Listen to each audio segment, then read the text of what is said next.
Brother made my life hell, then got my wife pregnant. Now he wants my help since I won the lottery. I'm a 35-year-old man named Daniel, and I have an older brother, Mark, who's 38.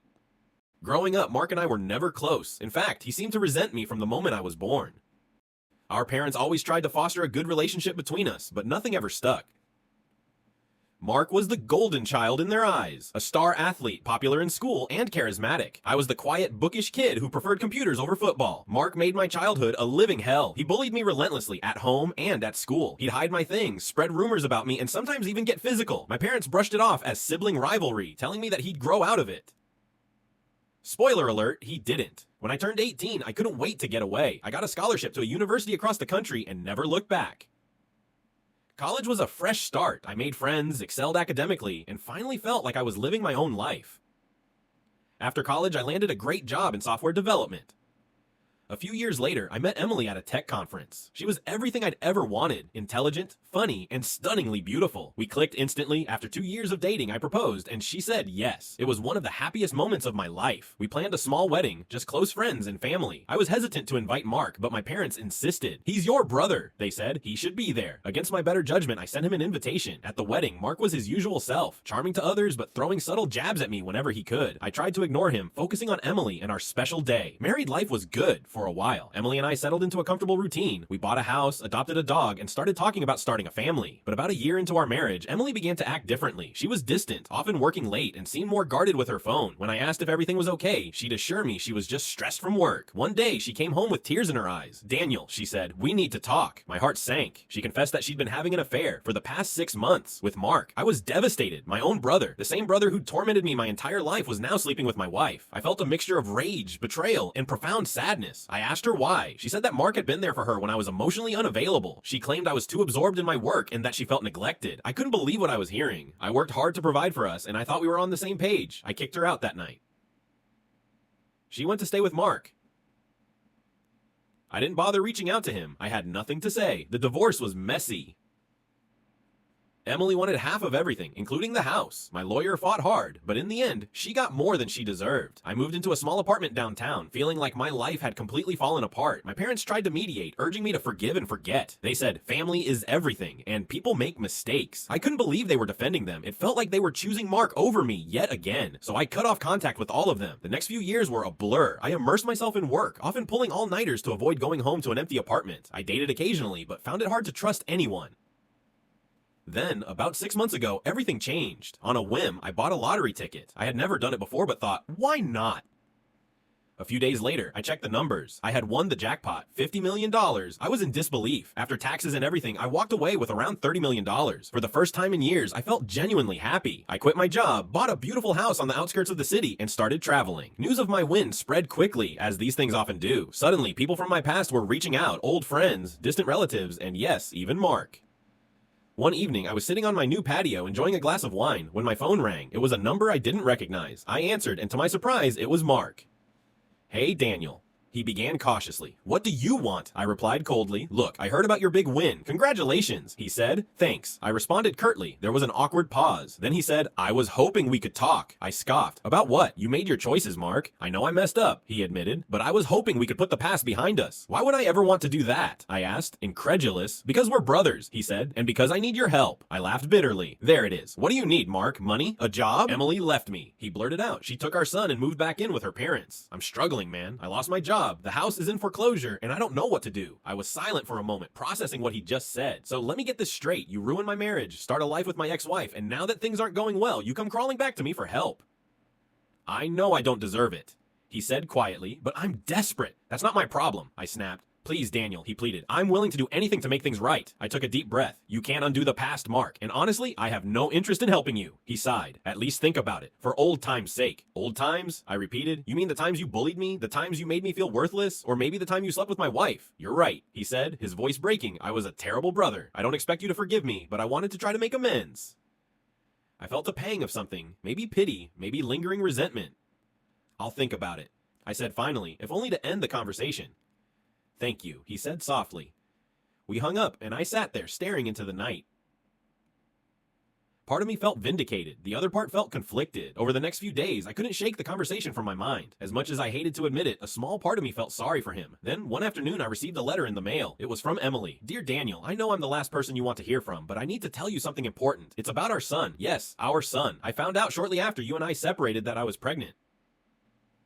At first, I thought he was Mark's child, but recent events have proven otherwise. Our son, Liam, is actually yours. I didn't tell you because I was ashamed and confused. I didn't want to complicate your life any further, but now circumstances have changed, and I believe you have the right to know. Liam is 5 now. He's a wonderful boy, smart, kind, and so much like you. I understand if you don't want anything to do with us, but I thought you should know the truth. Sincerely, Emily." I read the letter over and over again, my hands shaking. I had a son, and no one thought to tell me. I immediately called Emily. She answered on the second ring. "Daniel," she said, her voice tinged with apprehension. "Is it true?" I asked, barely containing my emotions. "Yes," she replied softly. "I'm so sorry I didn't tell you sooner." "Why now?" I demanded. "Because Mark and I are no longer together, and Liam has been asking about his father," she explained. "I couldn't keep lying to him." I took a deep breath. "I want to meet him." "Of course," she agreed, "whenever you're ready." We arranged to meet at a local park the next day. I barely slept that night, my mind racing with thoughts of the son I never knew I had. The next afternoon, I arrived at the park early. I sat on a bench, nervously tapping my foot. Then I saw them. Emily walking hand in hand with a little boy who looked unmistakably like me. As they approached, Emily gave me a tentative smile. "Hi," she said. "Hello," I replied, my eyes fixed on Liam. She knelt down beside him. "Liam, this is Daniel," she said gently. "He's a very special friend." Liam looked up at me with wide eyes. "Hi," he said shyly. "Hi, Liam," I said, kneeling down to his level. "It's nice to meet you." We spent the afternoon together, playing on the swings, kicking a soccer ball around, and sharing ice cream. Liam was an incredible kid, curious, energetic, and full of life. As the sun began to set, Emily suggested we start heading home. "Can we see Daniel again?" Liam asked, looking up at her. She glanced at me. "That's up to Daniel," she said. I smiled. "I'd like that very much." Over the next few weeks, I spent as much time with Liam as possible. We went to the zoo, the museum, and even built a treehouse in my backyard. Each moment with him was a gift, but it also reminded me of the years I'd missed. One evening, after putting Liam to bed, Emily and I sat on the porch. "Thank you for being so open to this," she said softly. "I should be thanking you," I replied, "for giving me a chance to know my son." She nodded, then hesitated. "There's something else I wanted to talk to you about."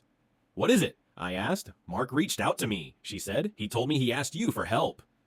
"Yes," I said tersely. "He's in a bad place," she continued. "I know he hurt both of us, but I think he genuinely wants to make amends." I sighed. "I don't know if I can ever forgive him." "I understand," she said, "but maybe it's worth considering, for Liam's sake." I looked out into the darkness. "I'll think about it."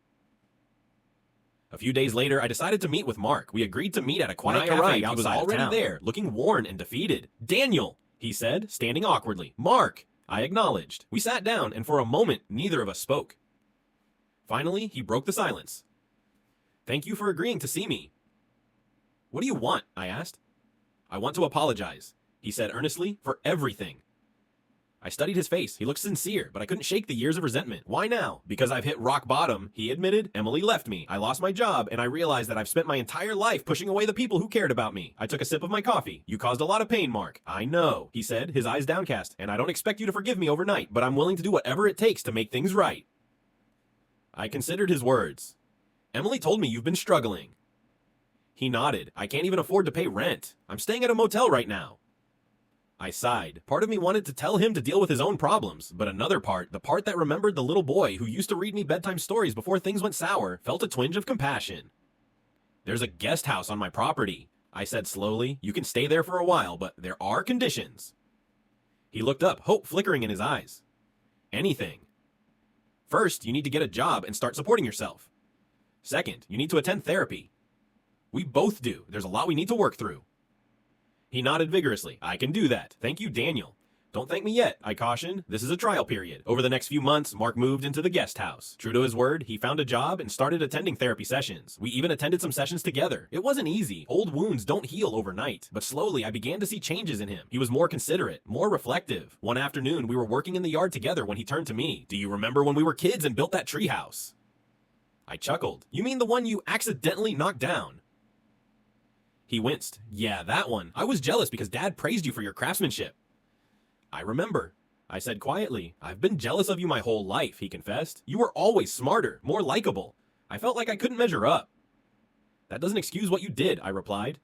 "I know." He said, but I wanted you to know where it came from. I sighed. We can't change the past, Mark, but maybe we can work on the future. He smiled slightly. I'd like that. As for Emily, we continued to co-parent Liam. Our relationship remained cordial, but distant. One evening, she approached me after Liam's school play. Daniel, she began, I wanted to thank you for everything you've done. For Liam and even for Mark. He's my brother. I said simply, you're a good man. She said softly. I looked at her, the woman I'd once loved deeply. People can change, I said, if they want to. She nodded. Maybe someday we can be friends. Maybe, I agreed. Life began to settle into a new normal. I found fulfillment in being a father and in rebuilding my relationship with Mark. I even started a nonprofit organization aimed at providing tech education to underprivileged kids. One day, Mark came to me with an idea. What if we expanded your nonprofit? He suggested. We could reach more communities, maybe even start scholarships. I was impressed. That's a great idea. I'd need someone to help manage it, though. He grinned. I'd be honored. We became partners, combining our skills to grow the organization. It felt good to work together toward a common goal. On the anniversary of our parents' passing, they had died in a car accident years prior. We decided to visit their graves together. Standing there, I felt a sense of closure. They always wanted us to get along, Mark said. Yeah, I agreed. Took us long enough. He chuckled. Better late than never. As we left the cemetery, I realized that while I couldn't forget the past, I could choose to move beyond it. Forgiveness isn't about condoning someone's actions. It's about freeing yourself from the burden of resentment. Life is complicated, messy, and unpredictable, but it's also full of second chances if you're willing to take them. Thanks for reading, Reddit. Sometimes the people who hurt us the most can become the people who help us heal. It's not an easy journey, but it's one worth taking.